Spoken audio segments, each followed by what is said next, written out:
मैं बीजेपी की बात नहीं कर रही हूँ, मैं उन हिंदू तमाम संगठनों की बात कर रही हूँ कि जो आज कंगना के मुंह पे थप्पड़ नहीं, तुम्हारे मुंह पे थप्पड़ है। जो घटना कल चंडीगढ़ एयरपोर्ट पे हुई, मैं उसको ठीक नहीं मानती, मैं उसको सही नहीं मानती।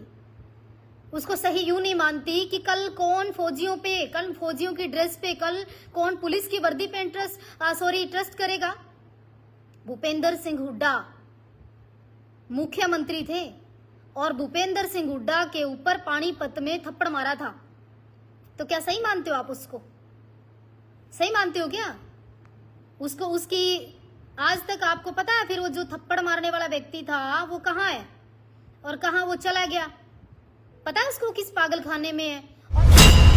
भूपेंद्र सिंह हुड्डा जब मुख्यमंत्री थे तो उनको पानीपत में थप्पड़ मारा गया और भूपेंद्र सिंह हुड्डा का बड़ा जिगरा और दिल देखते हुए पता क्या कहा उन्होंने कि ये व्यक्ति पागल है, ये व्यक्ति मानसिक रूप से बीमार है और छोड़ दिया गया।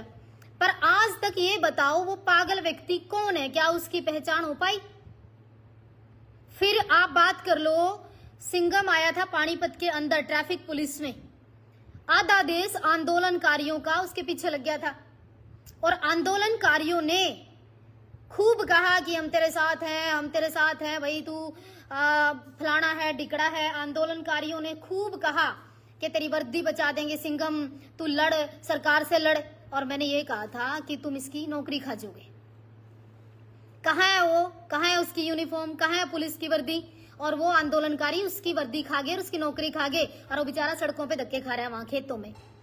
तो ऐसे ही ये जो महिला है ना बेचारी कुलविंदर, इसको पता नहीं किसने इसके दिमाग में क्या डाला होगा, क्या नहीं डाला होगा। क्या अब 4 दिन पोस्ट आएंगी, 5वें दिन कोई सपोर्ट करने नहीं आया। लखा सदाना जिता लिया आपने, 80,000 ही सरदार हैं अपना पंजाब में, सिर्फ इतनी वोट है।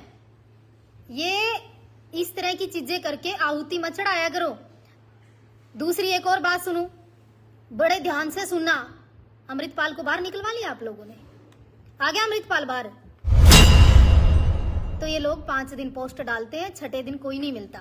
कुलविंदर की भी पोस्टें 5 ही दिन आएंगी, जब उसकी नौकरी चली जाएगी, जब वो खुड्डा लाइन चली जाएगी, जब उसके पास उसके परिवार के साथ गलत होगा। कई आंदोलनकारी सिर्फ पोस्ट डाल के, गाली देके, जातिगत गाली देके उसके बाद नहीं मिलते। और एक कंगना की बात, चल कंगना ने उस वक्त बोला था, आपने वहां हिमाचल में हरा लेते, उसको वोट की चोट देते। कोई थप्पड़ मार के, अपमान करके, एक सांसद को नीचे दिखा के, या आप जातियों पे टिप्पणी करके, ये कोई अच्छा काम कर रहे हो आप? ये बढ़िया काम कर रहे हो?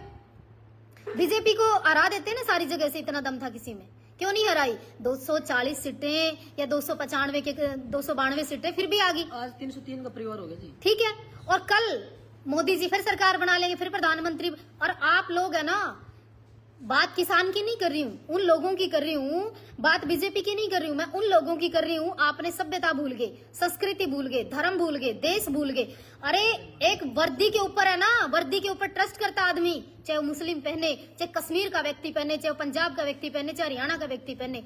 आज कौन वर्दी पे यकीन करेगा? कि पुलिस की वर्दी में या फौज की वर्दी में कोई महिला या आदमी खड़ा है तो उसके बारे में क्या सोचेगा कि कहीं से भी हमला हो सकता है। जब पार्लियामेंट में घुसे थे लोग, तो लोग आवाज उठाते थे विदेशों में कि इंडिया का संसद सुरक्षित नहीं, इंडिया के संसद में लोग घुस गए। कितना बड़ा मामला हुआ था, देशद्रोह का मामला हुआ था। अब क्या होगा भाई? एयरपोर्ट जैसी सुरक्षित जगह पर लोग सुरक्षित नहीं।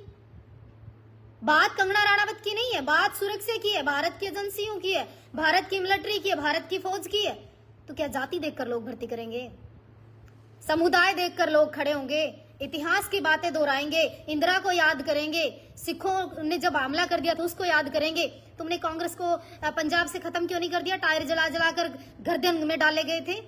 कांग्रेस खत्म होगी क्या वहां से? परिवार खत्म हो गया क्या? कल मैंने राहुल गांधी को देखा गुरुद्वारे के अंदर, पीछे ऐसे हाथ खड़े खड़ा था, वो ऐसे हाथ भी नहीं कर रहा था।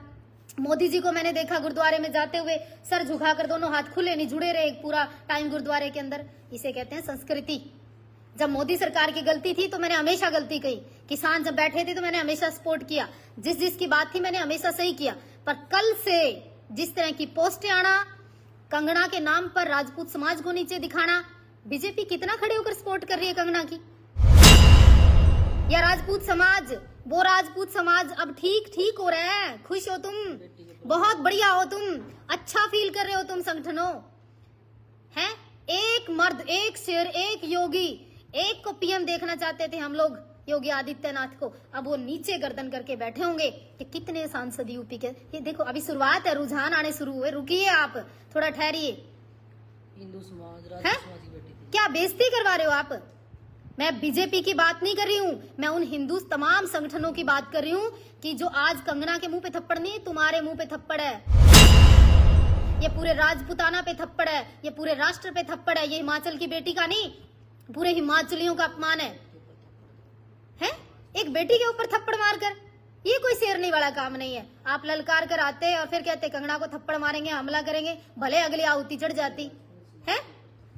राजपूतों थोड़ा सा उठना स्वीकार करो, राजनीति में आना शुरू करो, आगे बढ़ना शुरू करो, और एक ये भारतीय जनता पार्टी केवल और केवल जिसमें तुम्हारा उद्धार होता है। और अब की बार तुमने हाथ खींचा, तुमने अपना बल दिखाया, अपनी ताकत दिखाई, अपने आप को दिखाया, क्या हासिल कर लिया? थप्पड़ खाया। शुरुआत है ये, कंगना के नहीं, आप लोगों के मुंह पे थप्पड़ है, क्योंकि राजनीतिक ताकत सबसे बड़ी ताकत है आपकी।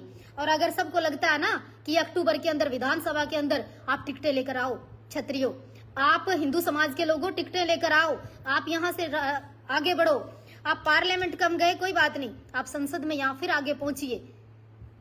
बाकी अगर आपको लगता हो ना कि मैं बात कर रही हूँ और सही कर रही हूँ तो शेयर कर देना। मैं निष्पक्ष बोलती हूँ और राष्ट्र के लिए बोलती हूँ और धर्म के लिए बोलती थी और बोलती आई।